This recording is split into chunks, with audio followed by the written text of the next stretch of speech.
ಬದುಕು ಮೂರಾಬಟ್ಟೆ ಆಗಿದೆ. ಮೂಲ ಸೌಕರ್ಯಗಳಿಂದ ವಂಚಿತರಾಗಿದ್ದಾರೆ ಬಡ ಜನರು. ಚರಂಡಿ ಇಲ್ಲ, ರಸ್ತೆ ಇಲ್ಲ, ಗಬ್ಬೆದ್ದು ನಾರ್ತಾ ಇದೆ ಕಾಲೋನಿ. ನೋಡಿ, ಎಲ್ಲ ನಗರವನ್ನ ಕ್ಲೀನ್ ಮಾಡೋಂಥ ಪೌರ ಕಾರ್ಮಿಕರು ಅವ್ರ ಬದುಕೆ ಸರಿ ಇಲ್ಲ. ಎಂತಿಂಥ ಘಟನೆಗಳಿದ್ದಾವೆ. ಚೆನ್ನಾಗಿರೋರು ಚೆನ್ನಾಗಿರ್ತಾ ಇದ್ದಾರೆ, ಆದರೆ ಇವರು ನಗರವನ್ನ ಸ್ವಚ್ಛ ಮಾಡುವಂಥವ್ರ ಪರಿಸ್ಥಿತಿ ನೋಡಿ. ಮಳೆ ಬಂದರೆ ಸೋರ್ತವೆ ಮನೆಗಳು, ಕಣ್ಣಾಮುಚ್ಚಾಲೆ ಆಡುತ್ತೆ ವಿದ್ಯುತ್ತು. 65ಕ್ಕೂ ಹೆಚ್ಚು ಪೌರ ಕಾರ್ಮಿಕರ ಕುಟುಂಬಗಳ ಕಷ್ಟವನ್ನ ಕೇಳೋರೇ ಇಲ್ಲ. ಹುಲ್ಲಹಳ್ಳಿ ಗ್ರಾಮದ ಪೌರ ಕಾರ್ಮಿಕರ ಕುಟುಂಬಗಳ ಕಷ್ಟ ಇದು. ನೋಡ್ತಾ ಇದ್ದೀವಿ ಆ ಕಾಲೋನಿ ಹೆಂಗಿದೆ ಅಂಥೇಳಿ. ಮೈಸೂರು ಜಿಲ್ಲೆ ನಂಜನಗೂಡು ತಾಲೂಕಿನಲ್ಲಿ ಬರುವಂಥ ಹುಲ್ಲಹಳ್ಳಿ ಗ್ರಾಮ ಇದು. ಮತ್ತೊಂದು ಸ್ಥಳದಲ್ಲಿ ನಿವೇಶನ ಹಂಚಿ ಹಕ್ಕುಪತ್ರವನ್ನು ವಿತರಣೆ ಮಾಡಿದ್ದಾರೆ. ಹುಲ್ಲಹಳ್ಳಿಯಿಂದ 2 ಕಿಲೋಮೀಟರ್ ದೂರದಲ್ಲಿ ಜಾಗ ಗುರುತು ಮಾಡಿದ್ದಾರೆ. ಪರ್ಯಾಯ ವ್ಯವಸ್ಥೆ ಹೆಸರಲ್ಲಿ ಒಕ್ಕಲೆಬ್ಬಿಸುವಂಥ ಹುನ್ನಾರ ಇದು ಅಂತ ಆರೋಪ ಮಾಡ್ತಿದ್ದಾರೆ. ಪ್ರಾಣ ಬೇಕಾದರೂ ಬಿಡ್ತೇವೆ, ಜಾಗ ಬಿಟ್ಟು ಕದಲಲ್ಲ ಅಂಥೇಳಿ ಪಟ್ಟಣ ಹಿಡಿದಿದ್ದಾರೆ. ವಾಸ ಮಾಡಲು ಯೋಗ್ಯವಿಲ್ಲದ ಸ್ಥಳಕ್ಕೆ ಸ್ಥಳಾಂತರ ಮಾಡ್ತಾ ಇದ್ದಾರೆ ಅನ್ನುವಂಥ ಆರೋಪ ಈಗ ಪೌರ ಕಾರ್ಮಿಕರು ಮಾಡ್ತಾ ಇದ್ದಾರೆ. ನೋಡ್ತಾ ಇದ್ದೀವಿ ಆ ಕಾಲೋನಿ ಹೆಂಗಿದೆ ಅಂಥೇಳಿ. ಪೌರ ಕಾರ್ಮಿಕರಿಗೆ ಮನೆಯನ್ನು ಕೊಟ್ಟಿದ್ದಾರೆ, ಆದರೆ ಅಲ್ಲಿ ಈಗ ಸರಿಯಾದಂತಹ ವ್ಯವಸ್ಥೆಗಳೇ ಇಲ್ಲ. ಕುಡಿಯೋಕ್ಕೆ ನೀರಿಲ್ಲ, ಚರಂಡಿ ವ್ಯವಸ್ಥೆ ಮೊದಲೇ ಇಲ್ಲ, ವಿದ್ಯುತ್ತು ಯಾವಾಗ ಬೇಕಾದ್ರೂ ಕೈ ಕೊಡುತ್ತೆ, ಮನೆಗಳು ಸೋರ್ತಾ ಇದ್ದಾವೆ. ಮನೆಗಳಂತೂ ಮಳೆ ಬಂದರೆ ಮಲ್ಗೋನೇ ಹಾಗೆ, ಅಂದರೆ ಮಲ್ಗೋಕ್ಕೆ ಪರಿಸ್ಥಿತಿನೇ ಆ ಥರ ಇಲ್ಲ ಅಂತ. ನೀರಿನ ವ್ಯವಸ್ಥೆ ಅಂತೂ ಕೂಡ ಆವಾಗಷ್ಟೇ ನೀರು ಬರುತ್ತೆ, ಕರೆಂಟ್ ಯಾವಾಗ ಬೇಕಾದರೂ ಕೈ ಕೊಡುತ್ತೆ. ಹುಲ್ಲಹಳ್ಳಿ ಗ್ರಾಮದ ಪೌರ ಕಾರ್ಮಿಕರ ದಿನನಿತ್ಯದ ಗೋಳಾಟ ಇದು. ಅಂದರೆ ಬೇಕು ಅಂತ ಉದ್ದೇಶಪೂರ್ವಕವಾಗಿ ಇವ್ರನ್ನ ಒಕ್ಕಲೆಬ್ಬಿಸುವಂಥ ಪ್ರಯತ್ನವನ್ನು ಅಧಿಕಾರಿಗಳು ಮಾಡ್ತಾ ಇದ್ದಾರಂತೆ. ಈಗಾಗಲೇ ಬೇರೆ ಕಡೆ ಅವ್ರಿಗೆ ಜಾಗ ಗುರುತು ಮಾಡಿದಾರಂತೆ, ನಿವೇಶನ ಹಕ್ಕುಪತ್ರ ಎಲ್ಲ ಕೊಟ್ಟಿದ್ದಾರಂತೆ. ಬೇಡ, ನಾವು ಇಲ್ಲೇ ಇರ್ತೇವೆ, ಇಲ್ಲಿಂದ ಯಾಕೆ ನಮ್ಮನ್ನ ಕದಲಿಸ್ತೀರಿ ಅಂತ ಆರೋಪ ಮಾಡಿದ್ದಾರೆ. ಸೌಲಭ್ಯ ಕೊಟ್ಟಿಲ್ಲ ಸರ್. ಹಕ್ಕುಪತ್ರ ಕೊಟ್ಟು 4 ವರ್ಷ ಹತ್ತತ್ರ ಆಯಿತು. ಹಕ್ಕುಪತ್ರ ಕೊಟ್ಟಾಗ ಬಂದಿದ್ದು ಅಷ್ಟೇ ಸರ್. ಇದುವರೆಗೂ ಯಾರೂ ಬಂದಿಲ್ಲ, ಏನೂ ನೋಡಿಲ್ಲ ಸರ್. ಎಲ್ಲ ಚರಂಡಿ ಎಲ್ಲ ಹಂಗಂಗೆ ಐತೆ. ಮಳೆ ಬಂದಾಗ ಮಾತ್ರ ಒಂದ್ಸತಿ ಬಂದು ವಿಸಿಟ್ ಕೊಟ್ಬಿಟ್ಟು ಹೋಗ್ತಾರೆ ಸರ್. ಅದು ಬಿಟ್ಟು ಇನ್ನೇನು ಇಲ್ಲ ಸರ್. ಮಳೆ ಬಂದರೆ ಮನೆ ಎಲ್ಲ ಸೋರುತ್ತೆ. ಒಂದು ಚರಂಡಿ ವ್ಯವಸ್ಥೆ ಇಲ್ಲ, ಒಂದು ರೋಡ್ ಇಲ್ಲ, ಟಾಯ್ಲೆಟ್ ಅಂತ ಏನಂದ್ರೂ ಏನಿಲ್ಲ ಸರ್. ಹಕ್ಕುಪತ್ರ ಕೊಟ್ಟು 4 ವರ್ಷ ಆಯಿತು ಸರ್. ಅದ್ರ ಬಗ್ಗೆ ಪಂಚಾಯತಿಲಾಗಲಿ ಎಲ್ಲಾಗಲಿ ಏನೂ ಮಾತೇ ಆಡಿಲ್ಲ ಸರ್. ಈಗ ಮಳೆ ಬಂದರೆ ಮನೆ ಎಲ್ಲ ಸುರಿಯುತ್ತಾ? ಮಳೆ ಬಂದರೆ ಮನೆ ಎಲ್ಲ ಸೋರುತ್ತೆ ಸರ್. ಸುಮಾರು ಮನೆ ಬಿದ್ದೇ ಹೋಗಿದೆ ಸರ್.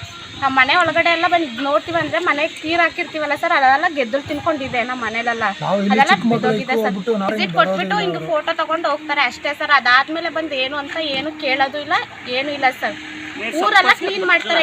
ಇದೇ ಏರಿಯಾದ ಪೌರ ಕಾರ್ಮಿಕರೇ. 35 ವರ್ಷ ಆಯ್ತು ಇಲ್ಲಿ ಮದುವೆ ಆಗಿ. ಅದು ಮುಂಚೆಯಿಂದ ನಾವು ನಮ್ಮ ಅತ್ತೆ ಮಾವ ಕಾಲದಿಂದ ಇಲ್ಲೇ ಇದ್ದೀವಿ.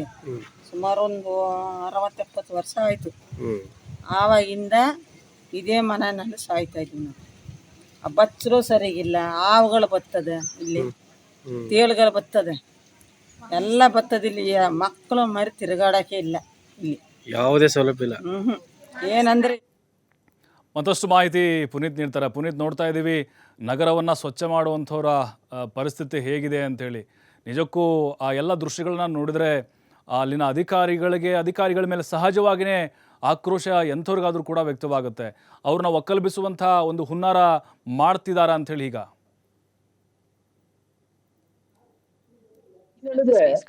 ಈಗಾಗಲೇ ಏನು ಹುಲ್ಲಹಳ್ಳಿ ಏನಿದೆ ಈ ಭಾಗಗಳಲ್ಲಿ ಹೆಚ್ಚಿನದಾಗಿ ಆ ಒಂದು ಹುಲ್ಲಹಳ್ಳಿ ಪಟ್ಟಣದ ರೀತಿಯಲ್ಲೇ ಅಭಿವೃದ್ಧಿ ಆಗ್ತಾ ಇರ್ತಕ್ಕಂಥ ಒಂದು ಗ್ರಾಮ. ಈಗಾಗಲೇ ಹೋಬಳಿ ಮಟ್ಟದಲ್ಲೂ ಕೂಡ ಇರ್ತಕ್ಕಂಥ ಒಂದು ಗ್ರಾಮ ಇದೆ.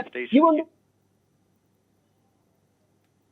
ಜನ ಇವರು ಸಾಕಷ್ಟು ಬಡತನದಿಂದ ಕೂಡಿರ್ತಕ್ಕಂಥ ಈ ಒಂದು ಜನರು ವಾಸ ಮಾಡತಕ್ಕಂಥ ಕಾಲೋನಿ ಏನಿದೆ ಇದು ಸಾಕಷ್ಟು ಮೂಲಭೂತ ಸೌಕರ್ಯಗಳ ಕೊರತೆಯಿಂದ ಕೂಡಿರ್ತಕ್ಕಂಥದ್ದು. ಅದರಲ್ಲೂ ಕೂಡ ಇವರನ್ನ ಒಕ್ಕಲೆಬ್ಬಿಸುವಂತಹ ಒಂದು ಕೆಲಸಕ್ಕೂ ಕೂಡ ಈಗ ಅಧಿಕಾರಿಗಳು ಮುಂದಾಗ್ತಾ ಇದ್ದಾರೆ ಅನ್ನೋ ಒಂದು ಆರೋಪಗಳು ಕೂಡ ಕೇಳಿ ಬಂದಿರ್ತಕ್ಕಂಥದ್ದು. ಸರಿಯಾದ ಬೆಳಕಿಲ್ಲ, ವಿದ್ಯುತ್ ವ್ಯವಸ್ಥೆ ಇಲ್ಲ, ಜೊತೆಗೆ ಕುಡಿಲಿಕ್ಕೆ ನೀರಿನ ಸೌಲಭ್ಯವೂ ಕೂಡ ಇಲ್ಲ. ಜೊತೆಗೆ ಬಹಳ ಪ್ರಮುಖವಾಗಿ ಇವರು ಸ್ವಚ್ಛತೆಯನ್ನ ಕಾಪಾಡತಕ್ಕಂಥ ಜನ.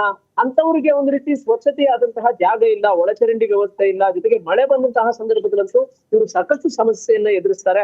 ಅಷ್ಟರ ಮಟ್ಟಿಗೆ ಇವರ ಆ ಒಂದು ಸಮಸ್ಯೆಗಳಿರ್ತಕ್ಕಂಥದ್ದು. ಎಷ್ಟೇ ಬಾರಿ ಮನವಿಯನ್ನು ಮಾಡಿದ್ರು ಕೂಡ ಸುಮಾರು 60-70 ವರ್ಷಗಳಿಂದ ವಾಸ ಮಾಡ್ತಕ್ಕಂಥ ಒಂದು ಕೆಲಸವನ್ನ ಇಲ್ಲೇ ಇರ್ತಕ್ಕಂಥದ್ದವರು. ಆದ್ರೆ ಇವರನ್ನ ಮತ್ತೊಂದು ಜಾಗದಲ್ಲಿ ಗುರುತಿಸಿ ಅವ್ರಿಗೆ ಹಕ್ಕುಪತ್ರಗಳನ್ನು ಕೊಟ್ಟು ಅಲ್ಲಿಗೆ ಒಕ್ಕಲೆಬ್ಬಿಸುವಂತಹ ಒಂದು ಕೆಲಸವನ್ನು ಮಾಡ್ತಾ ಇದ್ದಾರೆ. ಆದ್ರೆ ಒಕ್ಕಲೆಬ್ಬಿಸುವಂತಹ ಒಂದು ಕೆಲಸವನ್ನು ಮಾಡ್ತಾ ಇರ್ತಕ್ಕಂಥದ್ದು ಆ ಒಂದು ಹುಲ್ಲಹಳ್ಳಿಯಿಂದ ಸುಮಾರು 2 ರಿಂದ 3 ಕಿಲೋಮೀಟರ್ ದೂರ ಇರತಕ್ಕಂಥ ಜಾಗಕ್ಕೆ ಇವ್ರನ್ನ ಒಕ್ಕಲೆಬ್ಬಿಸುವಂತಹ ಒಂದು ಕೆಲಸವನ್ನ ಮಾಡ್ಲಾಗ್ತಾ ಇದೆ. ಇದು ಅವರಿಗೆ ಮತ್ತಷ್ಟು ಸಮಸ್ಯೆಯನ್ನ ಸಮಸ್ಯೆಯನ್ನ ಉಂಟು ಮಾಡತಕ್ಕಂಥ ಒಂದು ಕೆಲಸ ಆಗುತ್ತೆ. ಆದ್ರೆ Okay. ಪ್ರಮುಖವಾಗಿ ಇರ್ತಕ್ಕಂಥದ್ದು ಈಗ ಇರ್ತಕ್ಕಂಥ ಜಾಗದಲ್ಲೇ, ಈಗ ಇರ್ತಕ್ಕಂಥ ಕಾಲೋನಿಯಲ್ಲೇ ಅವರು ಆ ವ್ಯವಸ್ಥೆಯನ್ನ ಮಾಡಿಕೊಂಡಿದ್ದಾರೆ. ಅಲ್ಲೇ ಅವರಿಗೆ ಏನು ಮೂಲಭೂತ ಸೌಕರ್ಯಗಳನ್ನು ಕೊಟ್ಟಂತಹ ಸಂದರ್ಭದಲ್ಲಿ ಅವರು ತಮ್ಮ ದಿನನಿತ್ಯದ ಚಟುವಟಿಕೆಗಳಿರ್ಬೋದು ಅವರು ವಾಸ ಮಾಡ್ಲಿಕ್ಕೆ ಸಾಧ್ಯ ಆಗುತ್ತೆ.